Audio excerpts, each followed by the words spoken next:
Good morning, నేను స్వేచ్ఛ. Welcome to వార్తల వాస్తవాలు. ఇవాళ న్యూస్ పేపర్స్ లో ప్రధాన వార్తలు చూద్దాం. ముందుగా నమస్తే తెలంగాణ దినపత్రిక. సర్కారు క్వారీ, ప్రైవేటు స్వారీ అంటూ ప్రధానంగా వార్త కనిపిస్తుంది మనకి. గుండ్రాత్పల్లిలో ఛార్జీల దందా, కాంగ్రెస్ నేతలు అధికారుల దోపిడీ అంటూ మనం ఈ వార్తను ప్రధానంగా చూస్తున్నాం.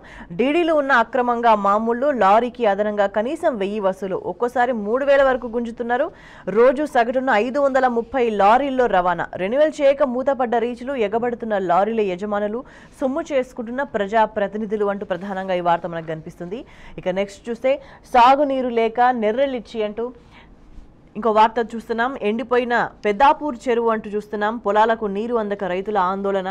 ప్రశ్నార్థకంగా 1000 ఎకరాల ఆయకట్టు. మనం ఇక్కడ ఫోటోగ్రాఫ్ కూడా చూస్తున్నాం. వెలవెలబోతున్న పెద్దపల్లి జిల్లా జూలపల్లి మండలంలోని పెద్దాపూర్ పెద్ద చెరువు మత్తడి.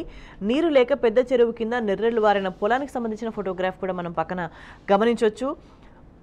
ప్రశ్నార్థకంగా 1000 ఎకరాల ఆయకట్టు. ఎస్ఆర్ఎస్పీ నీరిచ్చిన కేసీఆర్ సర్కార్, పట్టింపు లేని కాంగ్రెస్ ప్రభుత్వం. పంటలు కాపాడాలంటూ రైతుల వేడుకోలు అంటూ ఈ వార్త మనం చూస్తున్నాం.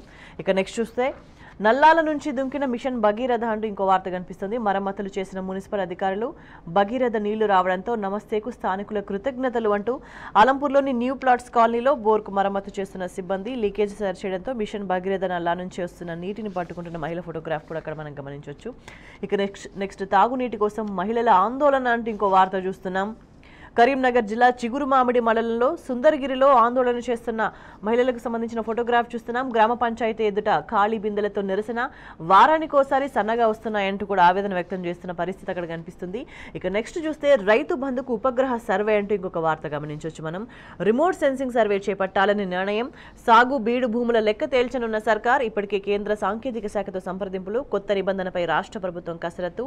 భూముల వివరాలు రాగానే మార్గదర్శకాలు అంటూ వార్త గమనించవచ్చు. మనం ఇంకా రాత్రికి రాత్రే తవ్వేస్తున్నారు ఇంకొక వార్త కనిపిస్తుంది. మానుకోట జిల్లాలో జోరుగా ఇసుక దందా.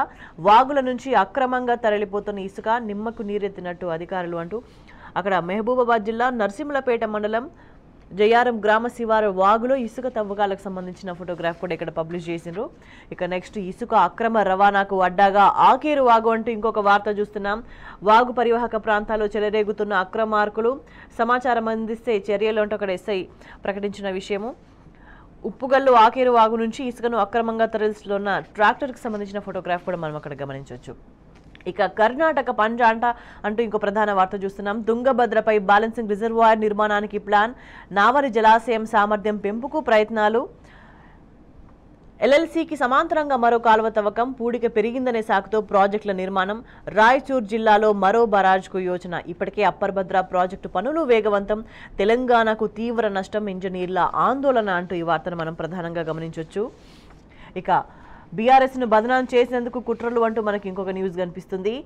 అందుకే మేడిగట్టకు మరమ్మతులు బంద్. ప్రజల దృష్టి మరల్చే పన్నాగాలు. విద్యార్థినుల ఆత్మహత్యలపై స్పందించరేం. బీజేపీతో పొత్తు అని ఎవరు చెప్పారు. మాది సెక్యులర్ పార్టీ, కేసీఆర్ లౌకికవాది అంటూ బీఆర్ఎస్ నేత బాలకృష్ణ స్పష్టం చేసిన విషయాన్ని కూడా ఇక్కడ మనం గమనించవచ్చు. ఇక కాళేశ్వరం పిలువనక ఎవరున్నారో తేలుస్తామంటూ ఇంకో వార్త చూస్తున్నాం. ఇది ప్రజా ప్రయోజనమా లేక ప్రచార వ్యాజ్యమా? పిల్ ఉద్దేశాలేంటో విచారణలో తేట తెల్లం తేల్చి చెప్పిన హైకోర్టు ద్విసభ్య ధర్మాసనం అంటూ మనం వార్తను గమనించవచ్చు. కాళేశ్వరం పిల్ వెనుక ఎవరున్నారో తెలుస్తామంటూ కూడా హైకోర్టు వ్యాఖ్యానించిన దానికి సంబంధించిన ప్రధానమైన వార్త ఇది. ఇక 563 పోస్టులతో గ్రూప్ 1 టీఎస్పీఎస్సీ రీ నోటిఫికేషన్ అంటూ ఇంకొక వార్త గమనించవచ్చు.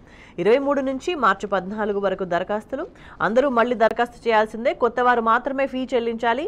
మే లేదా జూన్లో ప్రిలిమ్స్, సెప్టెంబర్ లేదా అక్టోబర్లో మెయిన్స్. పాత నోటిఫికేషన్ రద్దు చేసిన టీఎస్పీఎస్సీ రాష్ట్ర చరిత్రలో నోటిఫికేషన్ రద్దు ఇదే తొలిసారి అంటూ మనం వార్తను గమనించవచ్చు.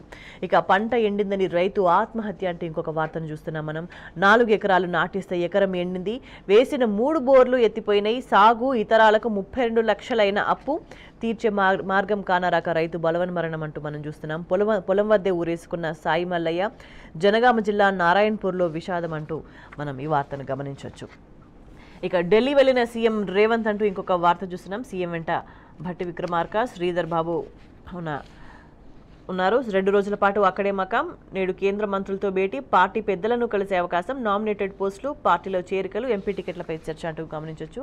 ఇక ఉద్యోగాలు ఇచ్చి న్యాయం చేయండి అంటూ ఇంకో వార్త చూస్తున్నాం. సీఎం రేవంత్ రెడ్డికి డిఎస్సి 2008 బాధితుల విజ్ఞప్తి అంటూ గమనించవచ్చు. ఇక సమాంతర రిజర్వేషన్తో అన్యాయం అంటూ ఇంకో వార్త చూస్తున్నాం. జీవో నెంబర్ 3ని ఉపసంహరించాలి, ఉద్యోగ నియామకాల్లో మహిళలకు తీవ్ర నష్టం, హారిజాంటల్ విధానంతో మహిళలకు రిజర్వేషన్లు దక్కవు అంటూ బీఆర్ఎస్ ఎమ్మెల్సీ కవిత ఆందోళన, సోనియా ఖర్గేలకు లేఖ అంటూ మన వార్తను గమనించవచ్చు. ఇక అరవింద్కు వ్యతిరేకంగా ప్రచురించిన కరపత్రం అంటూ ఇంకొక న్యూస్ చూస్తున్నాం. అహంకారి అరవింద్ మాకొద్దు, కారు దిగడు, అద్దాలు తీయడు, కోరుట్ల మెట్పల్లిలో కరపత్రాలు అంటూ మనం ఇంకో వార్తను గమనించవచ్చు. ఇక నెక్స్ట్, ఎంఎస్పీపై 5 ఏళ్ల ఒప్పందం, రైతులతో కేంద్ర సంస్థల కాంట్రాక్ట్, 5 ఏళ్ల పాటు పప్పులు, మొక్కజొన్న, పత్తి పంటలకు ఎంఎస్పీ, కేంద్రం ప్రతిపాదన తిరస్కరించిన రైతు సంఘాలు, 4వ దఫా చర్చలు విఫలమంటూ రైతులతో కేంద్ర చర్చలకు సంబంధించిన అప్డేట్ ఇది చూస్తున్నాం. దీంతో 23న ఢిల్లీకి మార్చ్ అంటూ నోయిడా రైతులు ప్రకటించారు. ఇక నెక్స్ట్ మనం తెలంగాణ టుడేని గమనించినట్లయితే తెలంగాణ టుడేలో TS farmers in a fix as ground water depletes అంటూ average levels down to 7.72 MBGL in January, lowest in a half decade అంటూ పంటలు ఎండిపోతున్న దానికి సంబంధించిన వార్తను ప్రధానంగా గమనిస్తోంది. గ్రౌండ్ వాటర్ తగ్గిపోతున్న దానికి సంబంధించి పంటలు ఎండిపోతున్న ఫోటోగ్రాఫ్తో కూడా సహా ప్రచురించింది తెలంగాణ టుడే దినపత్రిక. ఇక ఇవి ఇవాళ న్యూస్ పేపర్స్లో ప్రధాన వార్తలు.